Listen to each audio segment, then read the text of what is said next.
laras nada slendro dan laras pelok, kemudian juga masih ada yang lain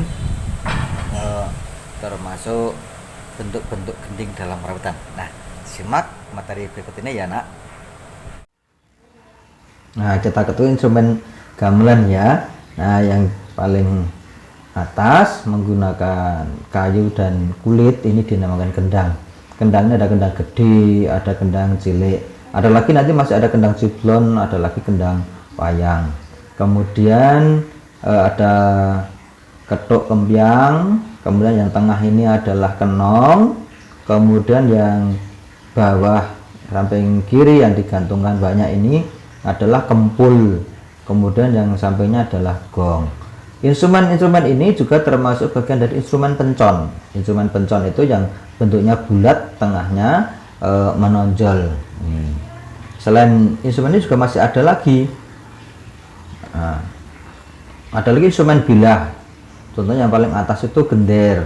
Kemudian yang di bawahnya adalah saron, saron penerus, demung, itu adalah instrumen bilah. Kemudian yang ini terbuat dari membran kulit, ada kawat, kemudian ada kosok, ini namanya instrumen rebab ya, ini adalah instrumen rebab. Nah, ini lagi bunang barung, bunang penerus yang termasuk instrumen pencon juga. Kemudian ada lagi suling yang terbuat dari bambu. Kemudian yang tengah itu adalah instrumen celempung ya, celempung yang terbuat dari kawat yang diregangkan kemudian dipetik menggunakan ibu jari. Kemudian lagi saron penerus. Saron penerus ini pembuat lagu, ini fungsinya sangat penting. Nah, bagian-bagian ricahan gamelan ya saya sampaikan. Nah, tadi saya sampaikan pencu atau pencon, permukaan gamelan yang menonjol, contohnya bunang, kenong, ketuk, kempiang, kempul, gong. Tadi sudah saya sampaikan.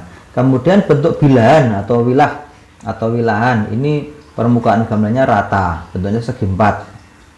Nah, contohnya demung, slentem, saron barung, saron penerus, gender, gambang itu.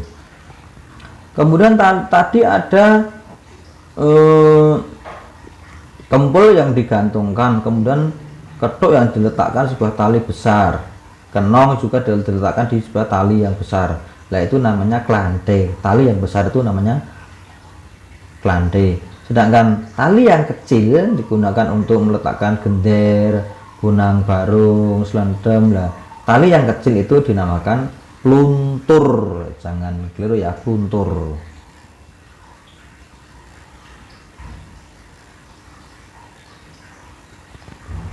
Nah, kemudian di dalam gamelan itu terdapat urutan nada. Dalam rautan ada titik laras itu ada dua macam, yaitu laras slendro dan laras pelok. Nah, nada slendro memiliki 5 nada atau dikatakan penta. Penta itu 5 ya, maka dinamakan pentatonis dari kata penta yang artinya 5. Terdiri dari 5 nada, siji, loro, telu, 5 dan 6. Nah, ini juga ada istilah lainnya. Siji itu barang, kalau loro itu gulu, kalau telu itu dodo, kalau 5 dan 6 itu sama. Sedangkan pelok memiliki 7 nada. Siji, loro, telu, papat, 5, 6, pitu. Nah, siji itu disebut panunggul kalau ras pelok, kemudian loro itu gulu, kalau telu itu dodo, sedangkan papat itu adalah pelok. Jadi kata pelok itu adalah menyebut ada 4, kemudian 5, 6. Nah, sedangkan yang 7 ini adalah barang.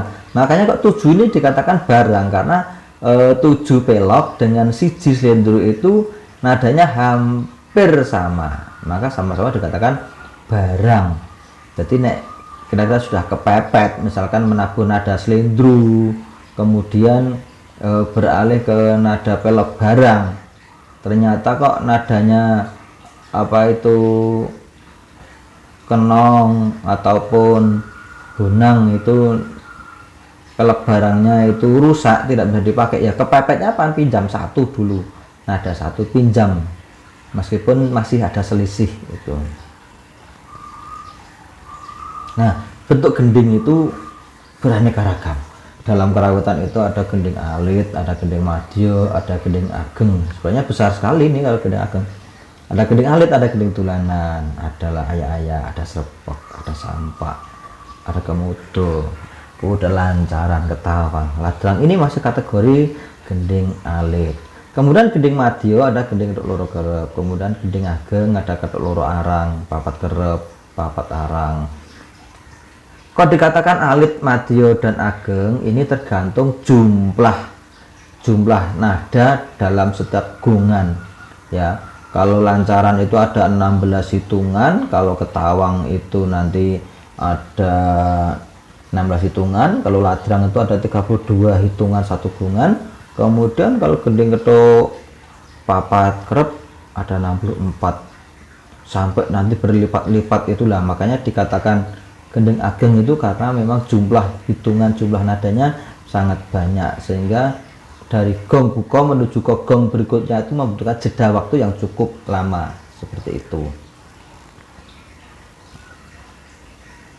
Nah, kemudian istilah dalam kerawitan itu ada dalam nada itu 1, 2, 3, 4 itu namanya satu gotro. Satu gotro itu terdapat 4 nada. Kemudian ada yang pertama disebut ding kecil, kemudian nada kedua disebut dong kecil, nada ketiga disebut ding besar, dan yang keempat disebut dong besar. Makanya dalam satu gotro itu ada 4 hitungan. Kalau satu kenongan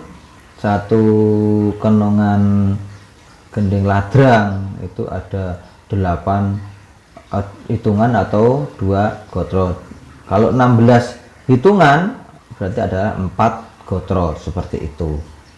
Kemudian kalau tanda plus itu adalah untuk tanda ketuk.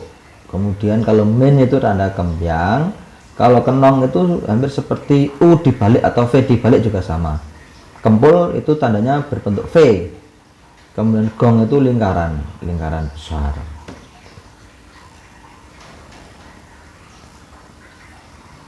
Nah, di dalam gending bentuk lancaran itu ada 16 hitungan balungan atau 16 sabetan balungan yang terdiri dari 8 tabuhan ketuk, 4 tabuhan kenong, 3 tabuhan kempul.